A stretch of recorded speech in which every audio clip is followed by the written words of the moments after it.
अब तक मालदीव भारत की नाराजगी बहुत अच्छे से देख चुका है।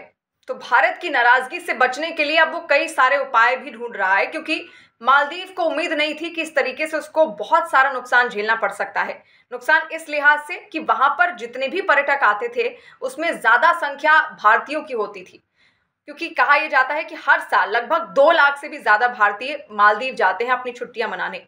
लेकिन जैसे ही पीएम नरेंद्र मोदी लक्षद्वीप की अपनी तस्वीरें सोशल मीडिया एक्स पर साझा करते हैं, उसके बाद से पूरे गूगल पर लक्षद्वीप ट्रेंड करने लगता है। और पीएम नरेंद्र मोदी लोगों से कहते भी हैं कि वो भी लक्षद्वीप जरूर जाएं। लेकिन उनके इतने कहने से सबसे ज्यादा अगर मिर्ची लगी तो वो थे मालदीव के 3 मंत्री, जिन्होंने पीएम नरेंद्र मोदी की इस तस्वीर पर विवादास्पद टिप्पणी कर दी, जिसके बाद वहां की सरकार एक्शन में आ गई। और वहां की सरकार के एक्शन में आने के बाद इन तीनों मंत्रियों को मालदीव के सस्पेंड कर दिया गया और यह कहा गया कि ये इनका निजी बयान था, इनके निजी ट्वीट थे, इससे सरकार का कोई लेना देना नहीं है। क्योंकि तुरंत इसका जो रिएक्शन था वो भारतीयों की तरफ से मिल गया था मालदीव को। कई लोगों ने अपने टिकट्स बुकिंग, होटल्स की, रिजॉर्ट्स की, सब कुछ कैंसिल कर दी। जो मालदीव जाने वाले थे अब वो मालदीव नहीं बल्कि लक्षद्वीप की तैयारी कर रहे हैं।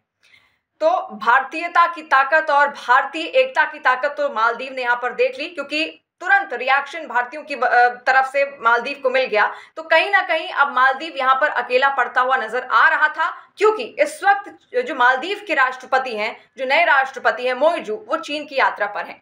और चीन वो गए जरूर, लेकिन चीन ने भी उनको कहीं ना कहीं खरी खोटी सुना दी, क्योंकि वहां की जो मीडिया रिपोर्ट सामने आई उसके हिसाब से चीन की ओर से ये कहा जा रहा था कि वो त्रिपक्षीय वार्ता करना चाहता है भारत, मालदीव और चीन के बीच में। और जो कुछ भी मालदीव ने कहा उसमें उसका कोई रोल नहीं है, उसकी कोई भागीदारी नहीं है, उसकी कोई भी हिस्सेदारी नहीं है, और वो किसी भी तरीके से भारत के साथ अपने जो संबंध हैं वो खराब नहीं करना चाहता।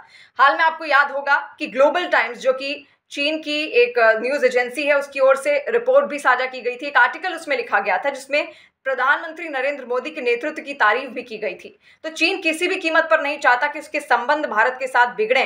तो कहीं ना कहीं यहाँ पर, क्योंकि भारत की नाराजगी भी मालदीव ने देख ली और चीन ने भी इशारा उसको साफ कर दिया कि जो वो कर रहा है वो उसके लिए ठीक नहीं है, ना ही चीन के लिए वो ठीक है और ना ही चीन उसमें उसका साथ देगा।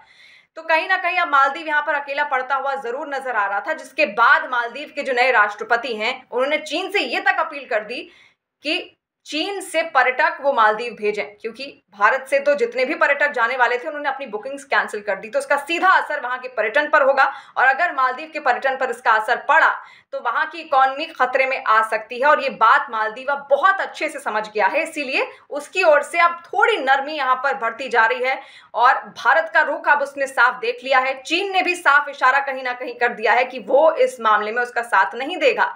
तो इस तरीके के आह्वान उसकी ओर से लगातार अब चीन की ओर किए जा रहे हैं, क्योंकि मोइजू जो नए राष्ट्रपति हैं मालदीव के, वो माने जाते हैं कम्युनिस्ट पार्टी के बहुत करीबी हैं, और ऐसे में वो चीन के हिसाब से ही चलते हैं, चीन के इशारे पर ही चलते हैं। और मालदीव में अब तक का ये ट्रेंड रहा है कि वहां पर जो भी नया राष्ट्रपति आता है वो पहले भारत की यात्रा करता है, लेकिन मोइजू जब आए तो वो सबसे पहले तुर्की जाते हैं इस ट्रेंड को बदलते हुए, और उसके बाद वो चीन की यात्रा पर हैं, जो कि 12 जनवरी तक उनकी यात्रा चीन में होनी है। तो कहीं ना कहीं अब मोइजू को इशारा मिल गया है और अब उन्होंने नरमी बरतनी शुरू कर दी है, क्योंकि अगर वो भारत से दुश्मनी मोलेंगे तो वो उनको बहुत ज्यादा भारी पड़ सकती है। इस बात को मालदीव बहुत अच्छे से समझ गया है, वहां की नई सरकार भी इस बात को बहुत अच्छे से जान गई है।